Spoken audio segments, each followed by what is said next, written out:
What is up, everybody? Welcome back to Talk of the Tundra, GSPN's Green Bay Packers podcast. We are coming to you on a Victory Monday as the Green Bay Packers once again proved that Aaron Rodgers owns the Chicago Bears. And to talk about that victory this morning, I am joined by my co-hosts, Ty and Jordan. How are you guys doing? Doing well. I'm doing well. Jordan? Doing wonderful. The Packers have won their first game of the year. 10 straight home opening wins, which is quite a stat. Yeah. And I feel like they always load up with like good teams for their first home game. The Bears notwithstanding. And I, of course, am Numac, your host of the podcast. What, so you have one name, so we only get one name and we're on the pod with you? Okay. It's mononyms all across. All right. I wouldn't George Treske and Numa. Like Cher, Madonna, and Giannis. That's right. So, of course, the Packers beat the Bears last night 27-10. I believe that's their fifth straight victory over the Bears, at least going into the last now 2.5 meetings or seasons worth of meetings with them. This on the broadcast last night. Yeah, 27-10. It didn't start out the way we wanted it to, with the Packers driving the field, only coming with a field goal, and then the defense getting gashed. That first drive had us all a little bit of worry warts. We'll say a little bit of hand wringing going on about where that stout defense was. That was we saw during training camp, but they tightened up the rest of the game with only allowing 10 points throughout, and Aaron Jones just coming alive in the coming alive the rest of the game. So I guess first impressions of this game, Jordan, what do you think? Aaron Jones is going to be your Packers' most valuable player this year. I was trying to think about it, and I believe I've watched almost every game that he's been in a Packers uniform. Yeah. Including the dark McCarthy years. That's how I referenced the last couple of years. I don't think I have seen him play as just this is not the right word, but it's the first word that comes to mind. Exquisite, but like he was just like every play that he was doing, every run, it was just like he hits 8 yards, 9 yards, first downs galore. Like everything about it was just very, like, I don't know. I haven't seen him play like that. He's had a lot of games like that where he's had over, I think this is his 9th game of his career where he's had over 150 yards from scrimmage, which you take that for granted when you have like guys like Devontae Adams and Robert Tonyan, who, in years prior has, been an outstanding threat for them. But like considering where the Packers are this year and where their offense is built, it's built towards Jones, Dillon, run game, all that stuff, hold the ball, carry, manage the tempo. And after last week where he only has 8 touches and there's a whole bunch of conversation about that and all that stuff, like he just delivered in spectacular ways. Every time they needed him to just get these chunk plays, he delivered. Right. Yeah, and I think it stood out because I think he's obviously had great games before.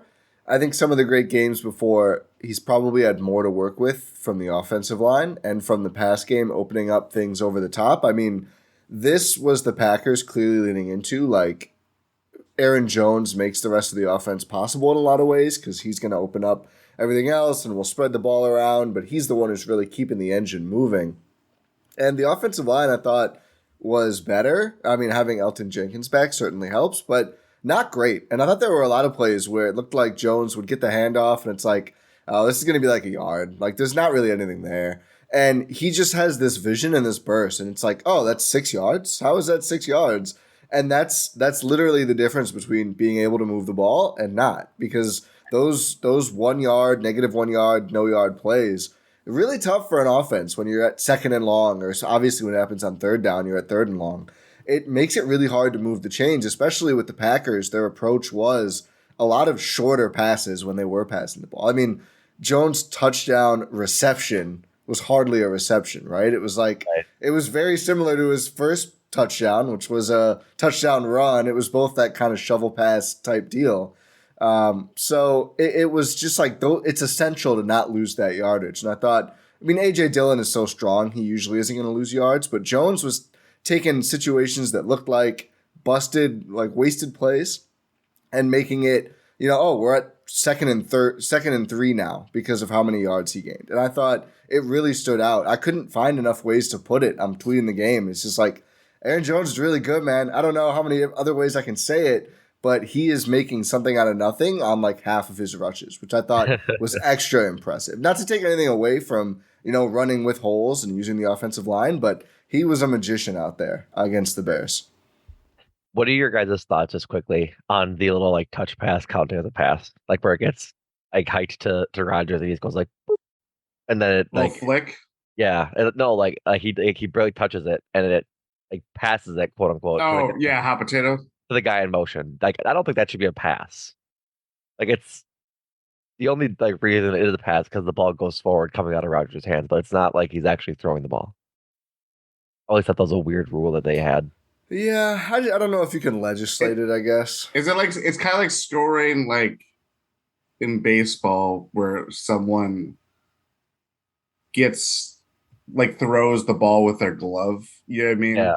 It's like your hand is touching it, but it's covered by this glove, but you're also, it's, I don't know, it's just a weird, it's a weird, I don't know how you do it, especially if you're playing fantasy football, like that is exactly like, what, you take that away from me? He touched the ball. Yeah. So yeah, going off of Aaron Jones' sort of excellence during the game, 8.8 average rushing yards this game, which is pretty incredible. That's a pretty elite stat. So 15 carries, 132 yards is good. Is good.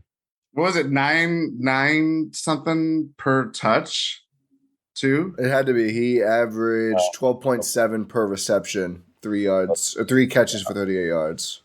Something like that. So I think the impressive thing too, and I'll toss it back to you, Numac, but it's not, sometimes, a running back, you can get really buoyed by like one huge carry and it really bumps up the average. That was not the case. I mean, his long was 36, which is nice, but it's not like there was like an 80-yard run in there that lifted it up. Like we were talking about, he was consistently getting 4+ yards on like every single carry, and then also really found some wide open space on a few of them. Right. So going back to the box score, 27-10, like I said, was the final score. A lot of that scoring came in the first half. Packers went field goal, touchdown, with a punt in the middle there. That was an absolute bomb from Pat down to like 72 yards for a touchback. And then the Bears scored their touchdown obviously on the first drive of the game. Their first drive of the game. And the offense sort of like stalled, I'll kind of say, in the second half. Both teams only got the one field goal in the second half, which was kind of weird to see just based on how well they were going in the first half. And part of it was the fumble and just sort of the long plays that were, or like drives that were manifesting. But Roger said himself that he was disappointed in the offense second half with sort of the miscues on the handoff that he had to A.J. Dillon that caused the fumble, and then the really long negative yardage play when Josh Myers had the snap count wrong and hit Christian Watson on the shotgun snap. So I guess I'm not too concerned. I think it was Tommy, I forget who it was in the Discord. I talked about this is like a perfect coach's win because they won easily. There was not a lot of stress, but there's still a lot to work on. Yeah, I think you look at the quarter over quarter box score, and it looks concerning to start because it's like the Packers scored 27, 21 of them in the second quarter. So they average, the other 3 quarters, 3, and 0 points respectively. So it's like, oh, what went wrong? But it really, I think, is summed up by the 2 fumbles in the second half. And one is actually a turnover, and the other one kind of nuked that drive. And I also think at that point in the game, by the second one, and their field goal late, there was a real like, okay, this game is over energy, and we're kind of just getting through it at this point. I mean, I think maybe not the second fumble, but the field goal drive, there was a lot of like, all right, A.J. Dillon, like, let's get a couple yards, let's keep the clock moving, we'll kick, it's not a big deal. Like, there was just a different intensity because the Bears had been so absolutely just neutered offensively, and I just think the Packers' offense was not feeling much pressure, which is fine. But I thought overall they moved the ball pretty well. I mean, Rodgers throws for 234 yards. The team rushes for 203 yards total. So you're still gaining, 400, nearly 440 yards of offense. I think the two fumbles, which are both, kind of fluky plays, really, just Right. kind of random. Not like someone with a fumbling problem, like prime Adrian Peterson was fumbling. Just Right. they messed up two plays and it killed two drives. But I think overall, it's not that the offense stalled; it's that those two plays kind of and just the game winding down is what did it. So I'm not overly concerned. Although, of course, you'd like to see them not go a full half without getting in the end zone, ideally. Right. Exactly. And I think part of that too is that like the energy, like that this game is over energy got to them a little too fast. Because like the fumble and then the punt drive, which was the two fumble drives, stalled and weren't good. Bears went punt, field goal, going at like they went punt, fumble by the Packers, field goal, and then punt by the Packers. That next drive was that very long drive where David Montgomery and Khalil Herbert were just again gashing the defense. And Hmm. luckily they stopped them at the goal line. But I don't like that energy was so prevalent right away when the game wasn't totally out of reach. Because um that downs like when the Packers stopped them at the goal line, there was still 6 minutes left in the quarter, in the fourth quarter. So like if Yeah. they score that touchdown, they're only down um touchdown. Hmm. And it's definitely a game again. Luckily they didn't, but I'd like to see that focus sort of maintained throughout. I think too. I mean, the first fumble for me on that drive. I mean, I wrote this down. They had three straight first downs. Aaron Jones had like rattled off like a huge run, Yeah. and it was just the. I still don't understand what Rodgers was trying to do. I don't know if there was like something that they switched at the line of scrimmage or whatever. But he's like going one. He's supposed to be going one way, but he's going the opposite direction. Yeah. You could tell in AJ Dillon's like the way that he's getting set up to have the ball handed off to him. And I was like, that was where like they could have put this further out of notice. We could have possibly seen Jordan Love as early as like early in the fourth quarter. Yeah. And then it's like it's just lingering on. Even like I think that's the thing is that like there's really good plays that happen in the second half. Like that Yeah. deep shot to Sammy Watkins, who I mean, it's not like you're gonna say like, oh, he's like an overwhelming performer of this game, but everything that they had to him was like just exactly perfect for his role. Yep. Um, Yep. there's still things that stood out in the second half with the offense, but it was just a matter of execution. These aberrational plays that you hope don't consider in the future, Yeah. and just kind of maintaining that focus that they had throughout the first half. To make your point about that drive, Aaron Jones for 5 yards. Again, Aaron Jones for 7 yards. Then he burst for 36 yards. The short pass to Watson was a bust they lost a yard there. But then AJ Dillon rushes for 11 and gets it all back. So the Packers are knocking on the door of the red zone. I think they're on the 28-yard line when the fumble happens. And I will say, to our earlier convo, Numac, I don't think I didn't feel that the game was over energy much until after the downs. I think it was that drive. And that was a long Packers drive. They got to the red zone. And I think when they were there, they were kind of like, yeah, okay, whatever. Like, we're just going to keep handing it off. And I know we were talking about cheeses and what would be necessary for the highest level cheese, and we'll get there. But I think that drive, I think maybe Aaron Jones does see the end zone again if the Packers are more motivated. I think there was a little bit of like, let's just get him some rest. Let's get AJ some more touches and just wrap this up. But yeah, I definitely think the offense was not as bad as the score indicates, even if you'd like to see it, doing a little bit more. I love the game plan that we had for the offense coming in. Yes. We talked so much last week that we just want to see more of Aaron Jones and AJ Dillon, and that's exactly what we got tonight. Like the run game setting up the pass game is something that I feel like gets touted a lot by coaches as something to just appease fans and give an answer to a reporter. But that's kind of just how the West Coast offense and football works at times like this. But I don't think you could have pointed to a better game to set that example for tonight or then tonight's game against the Bears. Aaron Jones and AJ Dillon were absolutely thrashing up the middle around the tackles, and that set up great plays by the receivers. We had three receivers: Sammy Watkins, Aaron Jones, Randall Cobb had three receptions, and Romeo Dobbs, Lazard, and Tanya with two. Of Watkins, Jones, Cobb, and Dobbs, three of the four longest receptions by them were 55 yards, 15 yards, or 55 yards, 20 yards, and 20 yards. And then Aaron Jones was longest was the 15. But like those are chunk plays that are getting open because the run game is so threatening. And that's sort of what we wanted to see last week against the Vikings, and hopefully that we see more of going forward this year. Yeah. And I think what's cool as well is I think the worst Rodgers games are where he fixates on one or two receivers, and that was damaging even when you had Devontae Adams. I think without him, you just can't do it, right? Like he can't fall in love with Cobby.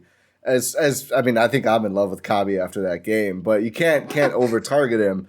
But if you look at the targets, it's like Sammy Watkins was the most targeted receiver with 4. Everybody else had 3 except Tunyon, who had 2, and Tyler Davis, who had 1. I don't even remember that play. But pretty much everybody was targeted 3 times, basically. So the ball was really spread around. And that includes Jones and Dillon, Watson, who never gets to run down the field anymore, apparently, but at least is getting the ball thrown to him in some capacity.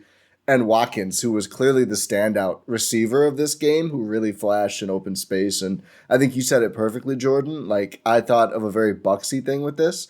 It's like he's not a star, but he starred in his role of just like, there's going to be a couple plays where we just need you to get some space and haul in a catch. And he was like, yeah, can do. I don't know if he can get, 10 balls a week anymore, or maybe ever. But I think certainly if you're looking to him 3 to 5 times, it seems like he can definitely come through and take advantage of the space that the running game is opening up.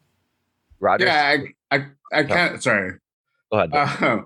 I kind of view it as a very basketball-y thing where you have your high usage guys, your running backs in the Packers case, and everything. I think we even talked about like going into the first week, Numac, like the passing game is like a safety valve because you have a security blanket that can convert Aaron Rodgers, I think, finished the game with 16 straight completions or something like that.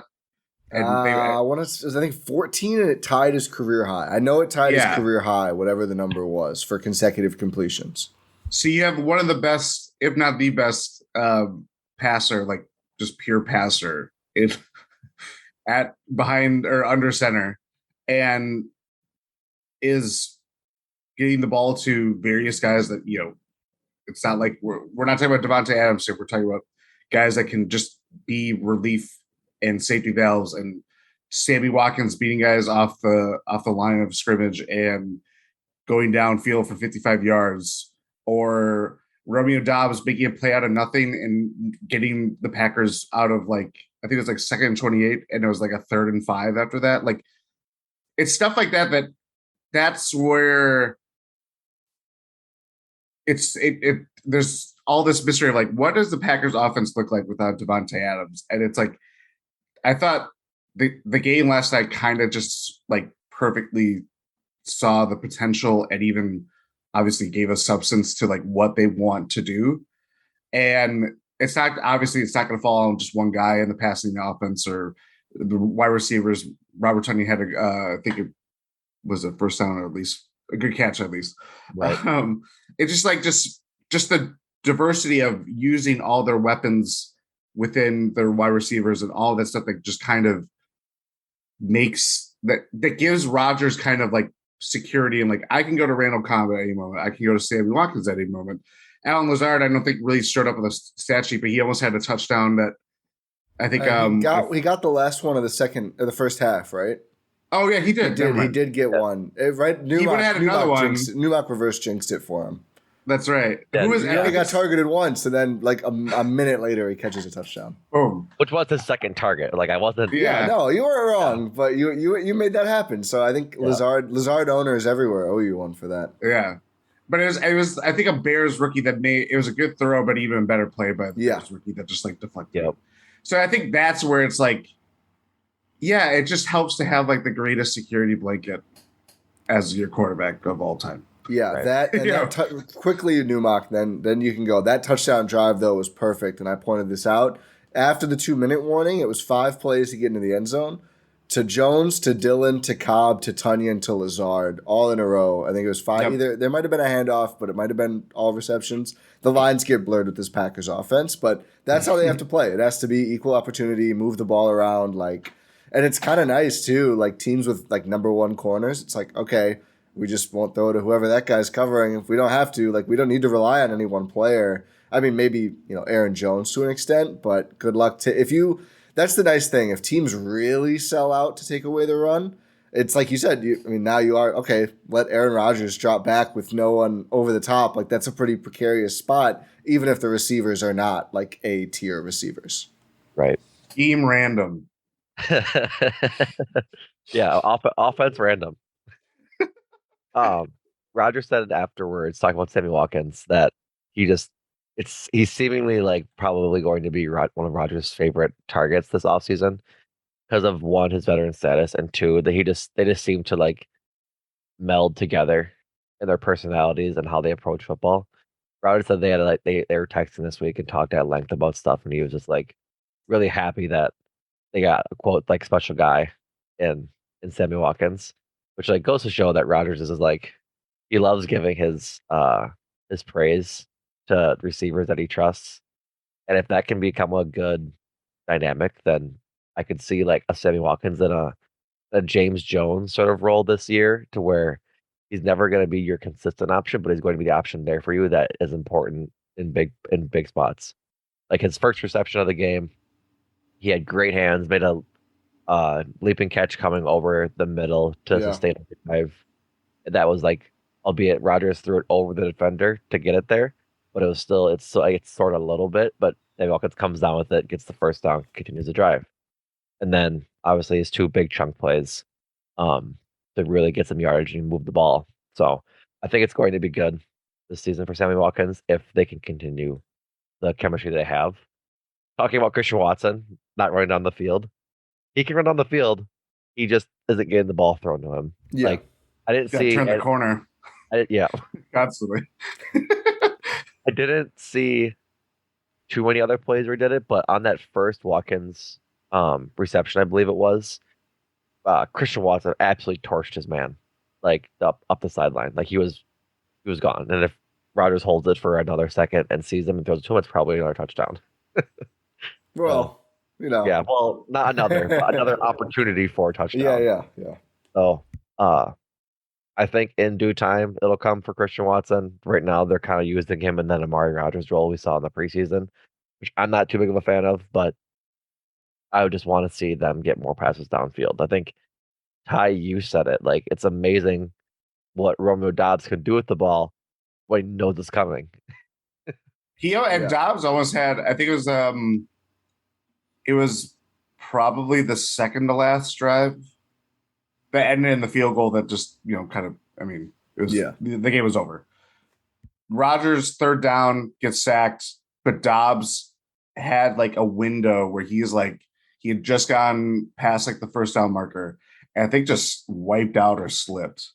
And it was like, even if Rodgers had thrown like the best ball that he's ever thrown, you don't know if Dobbs is like going to catch it as he's like falling down, kind of thing like that. So that's another thing where it's like, there's definitely, I think I even said in the chat, there's definitely some training wheels going on with just like not give too much too soon to the young wideouts. Even he's not Watson or Dobbs. What is it? Toure? Oh yeah. He was inactive last night, right? And last week too, I believe. Yeah. So I mean, I think it'll come with time. I'm not expecting it's gonna like boom, like 10 catches, 180 yards or whatever. We're not gonna see like this breakup performance this year, maybe. But yeah, it's very just like, okay, we're gonna just go step by step with them. Yeah, it almost feels like LaFleur is kind of building in, because we talked about this on the week one post game pod of like, what do we need to see from those guys? And I think we settled on like, hopefully they at least are getting targeted.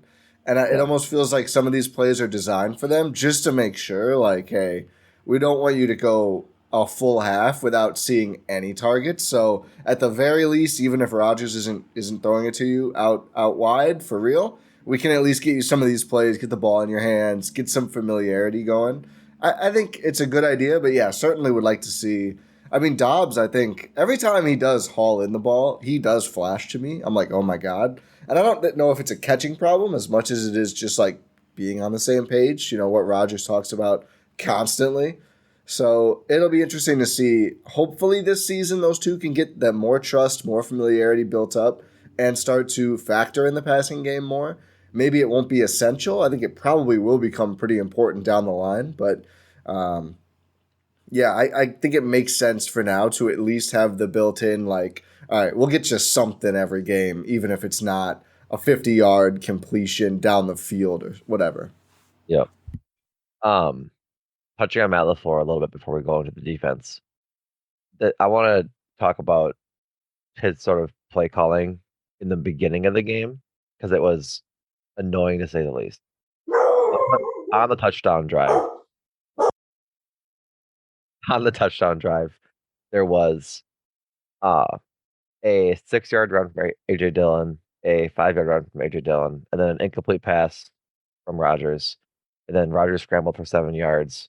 He passed to Christian Watson for 9 yards. And then Aaron Jones went for 5 yards. And hold on, I think I missed a play. Regardless, there was a lot of running on the touchdown drive. A lot of it. And it was what got them their touchdown. The next drive, they go 3 and out because they went pass. Like they incomplete pass to Watkins, incomplete pass to Tyler Davis, and then he gets the Tyler Davis play. There it was. Right. But then he gets sacked. It's like, okay, we just scored running the ball up their gut for like what was in essence 75 yards. And to immediately go into 3 passes doesn't seem smart to me. Like, yeah, if we're up more, why not? Yeah, just like start throwing the ball and try to run up the scoreboard. But at that point, it was only 7-10. And you don't want to like punt and then give the Bears an opportunity to come down and score a touchdown on their own and take back the lead and feel like they really can't hang with us. So that was like my one gripe before they scored those 2 other touchdowns. Yeah. That, hey, we got this small lead by running Aaron Jones and AJ Dillon. Why are we coming out of why are we starting the next drive with passing? Yeah, and extra annoying, they called classic Packers. They used their second timeout in the middle of that drive to get on the same page and still didn't come out and go, hey, maybe this second down would be a good time to get it into Aaron Jones or AJ Dillon's hands. Yeah, I think a miss there on the drive, but thankfully they got back to feeding the running backs on the drives after that. Which is like weird how we had success with this to begin with.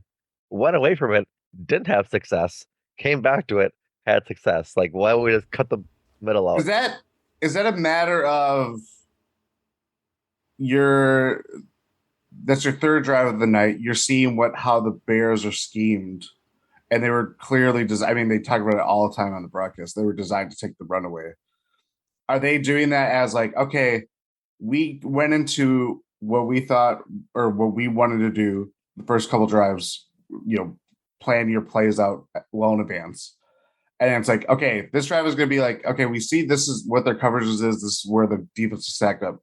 We're just going to like try to beat them through the air. Like, I think that's part of the balance of trying to like, which way are you going to go with like, okay, we're kind of settling into this game. We're seeing what they want to take away from us.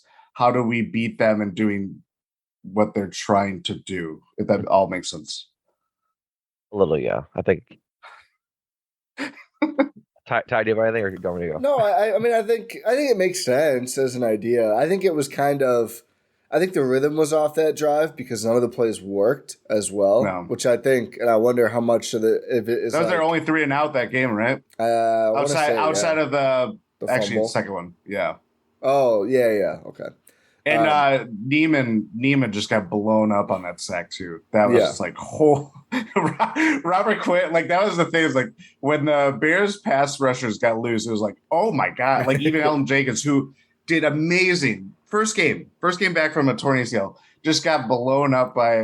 Can we talk week 11 last year? Tore his ACL and he's back. That medicine, man. That's crazy. Football's crazy. This year. Yeah, it is. Football is crazy. Well, it's getting back to like. I don't know if I'd be jogging at this point. Right. Like sports medicine is advancing so far. Like what was it? Cam Akers like popped. Tore his Achilles at the start of training camp and played in the Super Bowl. Yep. It's nuts. It's nuts. But I think it was kind of a weird vibe on the drive all around. But I think what was more aggravating to me about this game and the Packers not running enough was actually thinking back to last week. Because you mentioned earlier, Numac, that second half drive where the Bears, looked like they were going to make it a real game. If they had scored on the goal line, it's a 1-touchdown game. And it's, if the Bears get a stop, they could be right back in it. If Justin Fields is going to continue to throw for 5 yards a quarter or whatever, not that much more, 15 yards a quarter, I think he averaged in this game. It'd probably be tough to win, but, whatever. It's still a ball game. And they get the stop, but they did it by rushing because it was working, and they just stuck to it. Like the Packers had, and we'll talk about the defense probably in a second here, but Montgomery's just slicing through, and the Packers were not able to stop it, and it just made me think back to last week and like, how was the answer to what the Vikings were doing? Not just like, well, let's see if Aaron Jones can make a couple plays and maybe we can get back in this thing. And I think that's the takeaway going forward from the one drive. And looking back at last week compared to what happened this week, I don't think there's any situation where the approach should not be Aaron Jones gets the football a lot. Like, whether it's running, passing, both, it should be both. But if you're down, if you're up, and, if you're way up, obviously, whatever, kill the clock, doesn't matter. But I think that's my big takeaway, and you said it early, Jordan. Like, it's the Aaron Jones year. I think a lot of the offense is going to revolve around him. And that's just, from everything that we've seen so far, that's my biggest takeaway. It's like, there's rain or shine. He's like the Postal Service, man. Mm-hmm. FedEx, he can do it in the air and do it on the ground. All right, should we talk about defense? Yeah. Can we talk about the Bears offense for just, I have to do this. I have to do this. Go ahead. The floor is yours. It felt very... I don't know what they're trying. Luke Getsy is first year as offense coordinator. Packers, former QB coach, right? Yes, yes. It just feels very, at least I'm not going to say I'm going to watch every Bears game.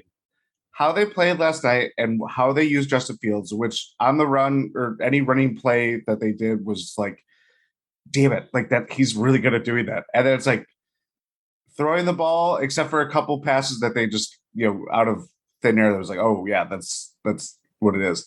It felt very Jason Kidd is telling Giannis not to shoot threes, and it's like he's a quarterback. you can't really do that. I think there was a stat of like the Bears have attempted 28 passes through 2 weeks, and every team that is playing Monday Night Football tonight, the Bills, Vikings, Eagles, Titans, have exceeded that after playing one game. The worst part is they attempted more in the rain game. He only attempted 11 passes against the Packers, so he must have had 17. It was just game. Wild to me. Even the drive, they don't score by the thinnest of margins. No passes thrown, and I'm just like, okay, like any. And again, that was still a successful drive, but it was like I didn't really understand how they thought they were at least going to come back into that game. And granted, it's year one of what they're doing. They're probably going to get better receivers. Equanimous St. Brown looked pretty good, former Packer, but like it was just very odd to me. Matt, is it Matt Eberflus? Is that his first name, Matt? Yeah. Matt Eberflus decided to go shotgun. Eberflus. Shades of Lars Nootbaugh. Lars Nootbaugh, yeah. He would like he challenged the fourth down scramble. Yeah. Which Fields, they were saying like, oh, the ball across the, I don't even know. That was bizarre to me. It was like, Yeah, I see something white in there with maybe laces. It's like it didn't make sense to me at all. But he's like, that's a touchdown. And you could just see him go like this with his like arms. And it's like, okay, Matt. Going shotgun snap at the inch yard line is an incredible decision. Yeah. You have Justin Fields, one of the more athletic QBs to be developing right now, who can just sort of jump over it and do the thing. Mm-hmm. Instead, he goes low and tries to. Had a lane to the end zone. Right. Yeah. He goes right. It's an easy touchdown, but he didn't, and didn't make it by the slimmest of margins. Well, you look at. I mean, it's just like they're gonna run into this problem all year. The Bears of outside of the 2 drives that they actually moved the ball. The second one was just like Montgomery went off, and we'll talk about Packers momentarily. Like there was some big Packers issues on that drive, and because some repeated themes to week 1, I think. But the first one, they got to the red zone because of a flea flicker to Equanimous St. Brown for 30 yards. That's right. Which was almost half of Fields' passing yards on the day. It was 30-yard play, and it was 70. And then they were able to run it in. You're not going to be able to consistently move the ball if you can't throw the ball downfield in 2022. Like in 1930, just what Justin Fields is doing would have been revolutionary, and they would win all 12 games. But the ghost of New Rockney is turning over in his grave. You can't not throw downfield anymore. It's just not going to work. And I know they probably want to lose games, so maybe this is according to plan. But I agree with you, Jordan. Like, is he a young quarterback? Yes. He's in his second year. He's an NFL quarterback. If you don't trust him to throw the ball downfield now, what are we doing? Like the Niners trusted Trey Lance more this year. Now he's hurt, obviously, and Garoppolo's taken over. But, you can try to protect a guy to a certain extent. They could have done that by getting some more offensive linemen. They did not do that. Or some more pass-catching weapons. They did not do that. But it doesn't really matter if you have weapons. They have Darnell Mooney, who people like. 1 catch for -4 yards because he doesn't get targeted downfield. They don't throw the football. So this is not an NFL offense. Like, the Packers defense looked good, and that's good. I'd be really, really concerned if they looked bad against this team that is afraid to throw the football in, again, the year of our Lord 2022, when that's a pretty important thing to do, some might say. Yeah. We're going to talk about this briefly because we got to talk about the defense. But do you think it's Justin Fields' issue, or is it a receiver's issue? Like, am I really going to want to throw the ball a whole lot to EQ, Darnell Mooney, and Monta Pettis? Like, I don't think so. It's definitely there. I think the personnel. I think it's a little option. Yeah, I think it's a little option A, a little option B. Yeah. So it's like, David Montgomery's probably their best player on offense. Same way that outside of Rodgers, that Aaron Jones is our best player on offense. They're just going to revolve around the run game. But if you can revolve around the run game all you want, you need to then take advantage of that in the passing game, and they just refuse to. Yeah, I mean, you gotta at least try to throw. You don't have to throw 50 times a game, but to attempt 11 throws in a game where in the second half you were down by multiple scores the whole time, like it's a joke. I mean, I think they ran 41 total plays of offense because they never moved the ball. Because again, it's hard to move the ball these days if you can't get it downfield. Yeah. Defense. Yeah. Started awful. Yeah.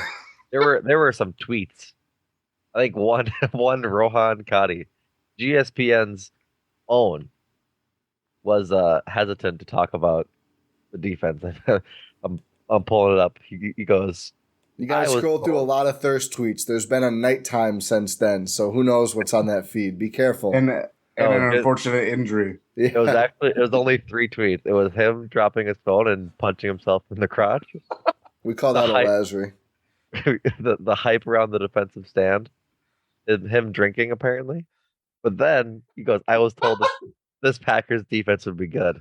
And that was all of us. Yeah. We were like, where is this defense? And you go from not showing up last week against the Vikings to talking your shit this week, Jair Alexander, before the first drive, that shut out we're going to just hold them and they're going to have the greatest game of our lives. That was a lot of talk with no bite that first drive. Like I was very worried that that was how the rest of that game was going to go. We had to come on this podcast and talk about how the defense has been nothing but talk all off season and all training camp without any sort of stats to bring it up and how that's quite problematic and that I thought I was gonna be fooled into thinking the Green Bay Packers would have a good defense like they weren't just Don Capers 2.0. But alas, they after that first touchdown drive, they really shored up. Preston Smith was really good tonight. Had a sack. I think might have had 2 sacks. 7 Yeah. tackles, I believe, too. And I think one of them was for a loss, too. Yeah, really good night from Preston Smith in that front. Sean Gary too. Like the defense really thrives in when the front when the line and the rushers get to the quarterback and create pressure.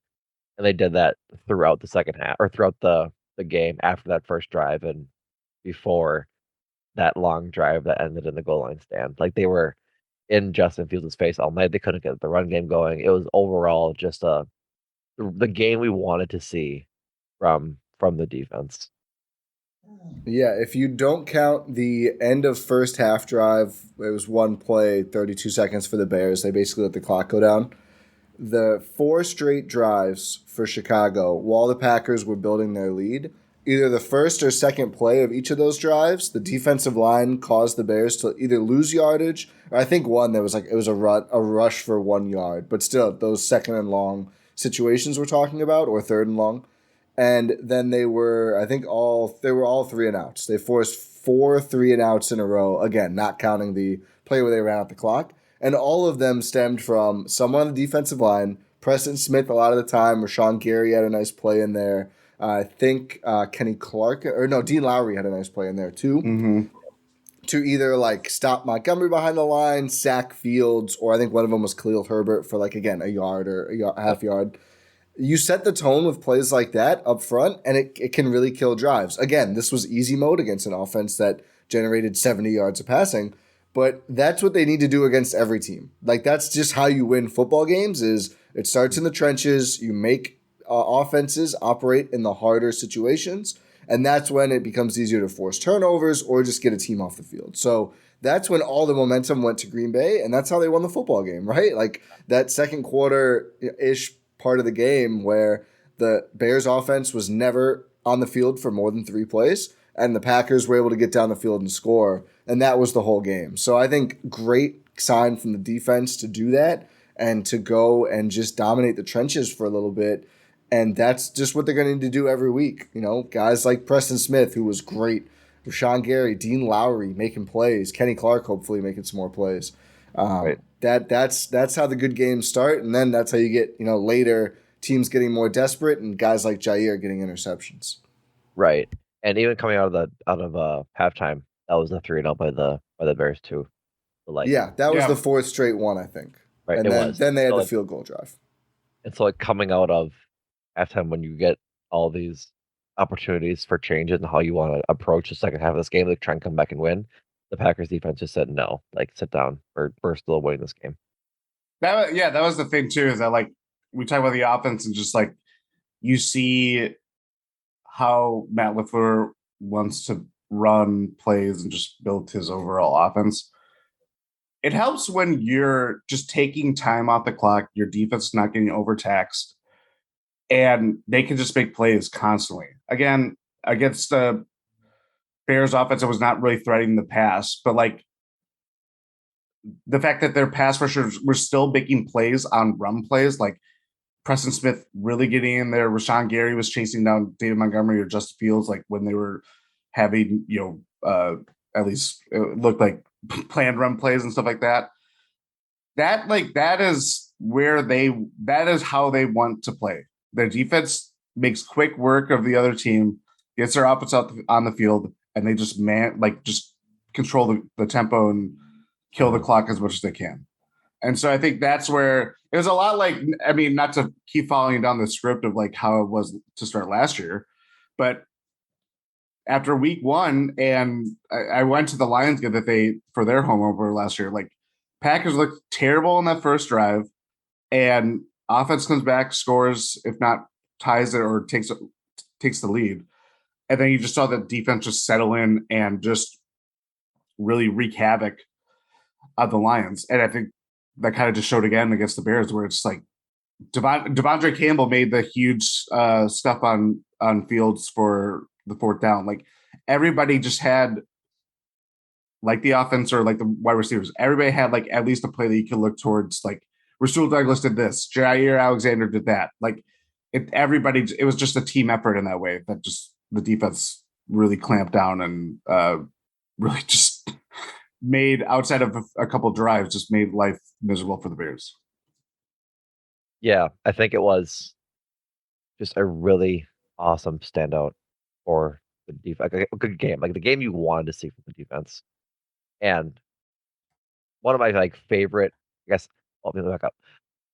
After that touchdown drive, I don't know what happened on the sideline. I don't know. Someone had to say something because that ensuing drive that we talked about where Preston Smith did the sack to start the drive for -5 yards. The next two plays was Rasul Douglas like moving around his blocker to just shoot and tackle Darnell Mooney behind the line on like a little screen pass. He was shot out of a rocket to get that tackle, and he comes up after tackling him and just starts screaming to the crowd, like flexing, like getting into it as a defense. And that's what we wanted to see. That's what was advertised throughout training camp. And then following up the next play, it's 3rd and 19 after that, and they do a little dump off pass to David Montgomery, who starts to get some momentum, and Rasul Douglas comes up and hit sticks him and just lays him down. And same thing, gets up, flexes, and starts yelling towards the crowd. Like that's the energy this defense was talking about that they had all offseason, and that's what we saw. I want that defense and that energy all year, because if they have that and they play that intensity, they're going to be one of the best defenses. The problem is that that intensity isn't there every drive, as it wasn't there the first drive, and it wasn't there on the drive where they end up getting the goal line stand. But they have that. They have the players to do that. They just need to do it. Yeah, the first Bears drive, there were no plays for negative yardage except for a fumbled snap, like a Chicago error where that Fields basically had to fall on the football. That was the only play where the Bears didn't gain yardage. Everything they actually ran worked. So it was very much the opposite of the tone set over the next 4 drives of like, we're going to derail you. The Bears were able to do whatever they wanted. And again, outside of shooting themselves in the foot, they moved the ball really well against Green Bay. So yeah, it was nice to see that get completely flipped later on. Anything else on the defense? You guys want to touch on? Obviously, we can talk about Jared Alexander had the late interception. It had the interception late just on the Justin Fields pass that wasn't short. I think it was just a really great play by Jared Alexander to come across the field and pick it. I thought it was funny that he slid 12 yards out of bounds. Like he dove and then just kept sliding. if you haven't yet heard the clip of Jair narrating what happened there, you've got to. This will make a lot more sense. Yeah, will sound a lot less creepy if you know the context. It's in the Discord or Sunday Night Football on NBC on Twitter. Tweeted it as well, and it was a noise. I think my final thought is defense really, again, showed out. Run defense, it's going to be a problem, especially against a team that can A, win football games and go to the playoffs, and B, have a good passing game / wide receivers and all that stuff. So I think that's where next week against Tampa Bay, it's going to be a much better test. Yeah. To be a better task, even though Tampa Bay might be, we're recording at a time when we don't know what's going on with their wide receivers. A lot of injuries, possible suspension, I believe I saw already, maybe thrown out there. So kind of, it's not playoff preview, I would say, or like ideal preview, but like what happens when the Packers come across a more legitimate contender or threat that they can they shut off the running game? Because it was problem against the Bears. David Montgomery, he is such an elusive back. Like he just broke free, or not even broke free. He's just jumping people out of their cleats. That's how he was just like breaking free of like these crazy run plays. But obviously, it was a problem against Bears, a problem against Minnesota last week. So that is a lingering question that I'm hoping that they answer in a more definitive way in the coming weeks, if not sooner than that. Right. I think I'll be surprised if Mike Evans doesn't get suspended, given that he was suspended in 2017 with his history Marshawn Lattimore. Yeah. So if they don't suspend him again, I'll be surprised. I just saw a clip on Twitter that showed Bruce Arians sending in Mike Evans like he was a guard dog. Like Bruce Arians, not the coach of the Bucs anymore. I was gonna say, is he still? What is he doing? He's like a football advisor. I think he's like GM or like football advisor or something like that. He's still with the team. But he's like flying a 1920s airplane with his little caps on. He's roaming the side. He still has a little cap on. That's what he's wearing. I'm looking at it right now. He's patrolling the sideline, and then he like clearly says something like fiery, and then you see Mike Evans like just good plan, Bruce. Good friend. He's just like a bouncer. That's what he is. Like he's just like, oh, there's a problem over there. Let's send him out. Okay, gotcha, boss. Good friend of the pod and just an overall good human. Scoob, most crucified on Twitter, elite tormentor, tweeted Bruce Arians being on the sideline in a Godfather role to send in Mike Evans. Ultimately, he's a hitman. It's one of the greatest NFL storylines of the season so far. It's pretty good because, like, what is he even doing down there? He's doing that. So yeah. Defense just needs to play that energy next week, and I'm excited to see how it goes. See if we can give Tom Brady his first loss of the season. Quick note on special teams, just real fast. All good things for Mason Crosby today. Hit both his field goals, hit both his extra points. Special teams coverage was really good, I thought. Gunners were gunning. They were running on the field, tackling. Like it was good. Excuse you, the Wii fence. Wii fence. It's working. I'm willing to call it that if it works. If it works. Amari Rogers sometimes does his best to make sure it doesn't work, but it's still working. Yeah. He had Jordan's face if you're not watching the YouTube. Amari Rogers was okay. He had one really good return for a big chunk of yardage, like maybe 2 fair catches, and then a catch where he was roaming to the sideline, like muffed it. Didn't actually fumble it, but like muffed it, bobbled it. He got credited with one at one point, I think. I think that counts as a fumble. Yeah. It was a bumble. Yeah, like if you don't catch he swiped left on the football. Yeah. Right. If you don't catch it cleanly, I don't think they I think they call it. Oh, I guess maybe it hit the ground. I forget.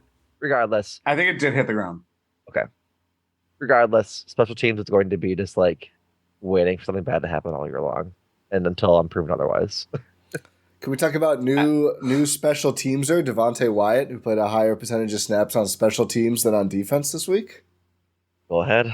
I don't want to rain on the parade too much. Oh, it's not great so far. Not great, but I will say, if Jaron Reed, Jaron or Jaron, I think it's Jaron.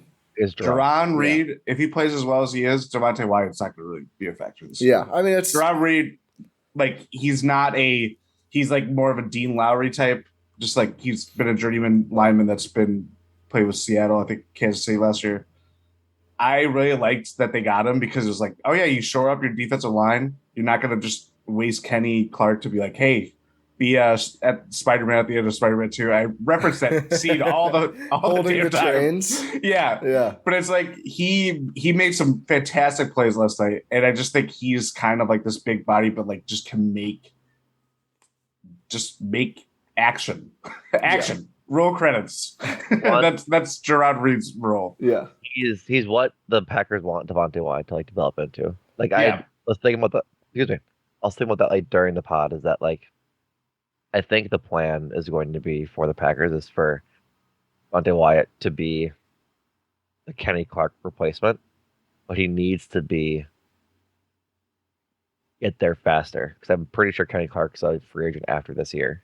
But like they need Devontae Wyatt already. I'm pretty sure. Somebody pull up Pro Football or Spot Track, or Spot whatever Track. it is. I got it. Over the cap, whatever. No, I mean, it's, first round picks. You're clearly, when you pick a guy, you're looking at multiple years, right? That's the point. It's not just 1 year. I will say it's still disappointing for a guy to see his snaps go down from week 1 to 2. And you still usually, unless it's like a quarterback and you have an okay quarterback, you still usually expect a guy to at least contribute year 1 in some sense. Like, this isn't the NBA where they're mostly bad and you just hope they're going to be good later.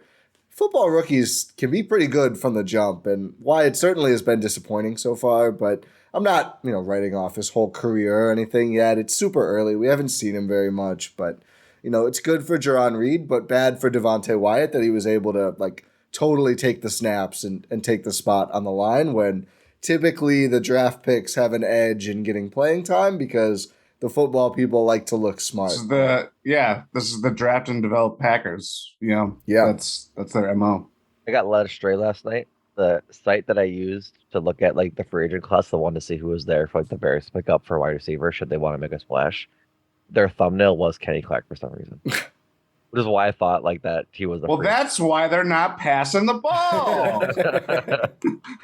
But no, Kenny Clark is under contract for the next at least 2 years. So cool. That's much better. Yeah, nothing to worry about. Never mind. Never mind. Yeah. But no, it's I don't know. I don't want to rain on everyone's parade. I literally I mentioned a Bears pass rusher, and I was like, was he inactive? I didn't see him on the stat sheet. And Numac's like, no, he just didn't do any stats. And then during the pod, I had the same thought about Wyatt. I was like, is he playing right now? And yeah, he played 8 snaps. Well, what was his name? I have the snap count out. Robinson, I think. Dominique Robinson. No, Dominique. Yeah, Dominique. Dominique. I keep thinking it's DeMarcus too. That's a very pass rusher name. Yeah. 9 snaps. Oh, he only played 9 snaps. Wow. Okay, so he just lost his role as well. For whatever reason. That's kind of odd. Yeah, he was good week 1. That's okay. I blame the Bears, not him. You're telling me the rookie that was projected based on ESPN stats to break the sack record by 3 sacks at 9 snaps. It's going to be harder now. It's going to be a lot harder now for him to do it. He's going to have to really up his game. He's going to have to get a sack per snap, basically. Pretty much. All righty. Should we hand out some cheese? Yeah. So, last week, we handed out our first cheese board. It was a lackluster cheese board because we didn't have too much to cheer about. This week, we've got a full board of cheese, a big charcuterie board. Well, this week, earning a nice slice of Munster. Quay Walker, Rashawn Gary. Oh, we didn't talk about Quay Walker. Rashawn Gary, Eric Stokes, Roswell Douglas, A.J. Dillon, Mason Crosby, Sammy Watkins, and Elton Jenkins. And we got a few Pepper Jacks handled this week. Jair Alexander for his interception and being one of the pivotal players to make the goal line stand happen. Fields was getting close to the goal line, obviously, and Jair Alexander pushed him back and was the last line of defense, essentially, to make sure he didn't get in. Aaron Jones, Aaron Rodgers, and Preston Smith. Aaron Jones was on the cusp of getting that coveted 20-year-old sharp cheddar, but we can probably expect more games like this from Aaron Jones in the future. So hopefully he can exceed this line and get that 3 cheese mark soon. So overall, a lot of cheese we handled this week. Everyone did pretty well. I don't think there was even anybody close to getting a Lindbergher, which is a nice change of pace. Neiman? Maybe. Was the closest, I think. Yeah. I don't know if he was terrible, but the play he got beat bad was really bad. It was really bad. The plight of the lineman. Yeah. Right? You get your...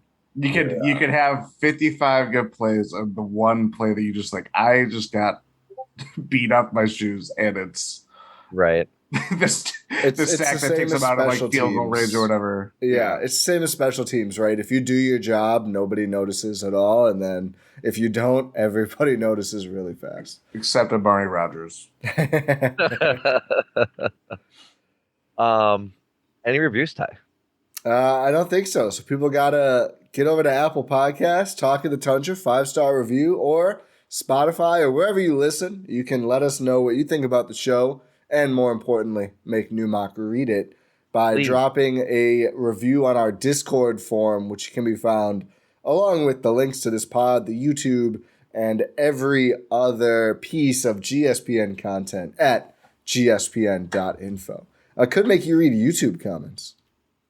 If there's a good one, I guess. We got a good one. We got a good one from a Vikings fan last week, actually. Oh, we did. Maybe we can read that. I'll pull it up.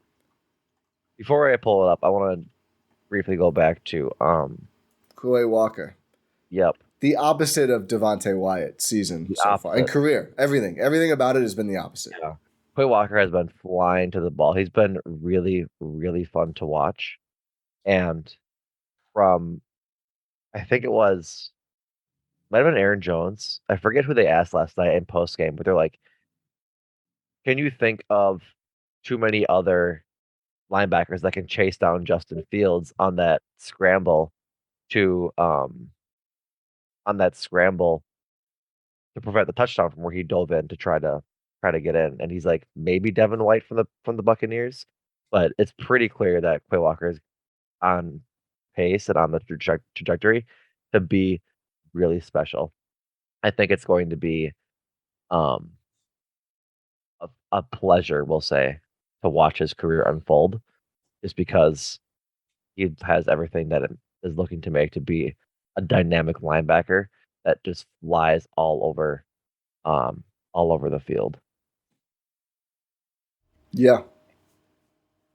Trying to find that comment. Might be better than Roquan already. Roquan is a divisive player. He is. I think that he's good. He's all right.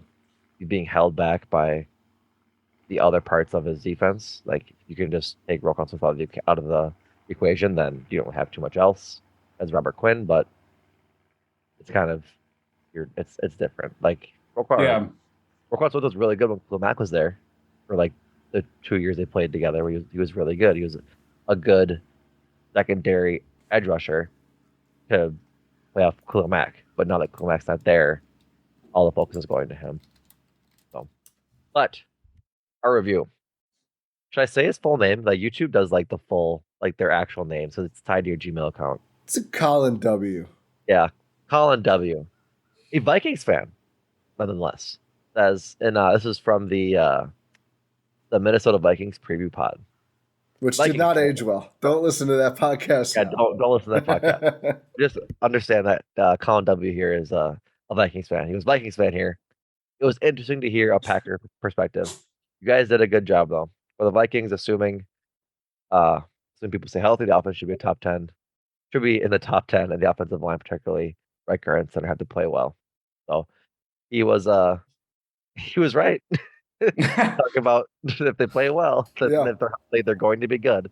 But we appreciate the analysis just coming from a Vikings fan based on what we talked about. So even if you're a Vikings fan or a Bears fan, Lions fans, if they exist, even though I'm like half a Lions fan because I'm trying to prove that the way they built their team is a good way to build a team. Anybody, leave us a review. Leave us a review on Apple Podcast, Spotify, anywhere you want. So, fellas, anything else to say? Excited for Packers Bucks. Absolutely. Yep. And the Packers and the Bucks. The K. The K. All right. Well, thank you everybody for listening. Go check out gspn.info. All of your Eurostep podcast network needs. We will talk to you later this week as we preview the Tampa Bay Buccaneers and Green Bay Packers next week. So, Jordan, Ty, thank you. Thank you.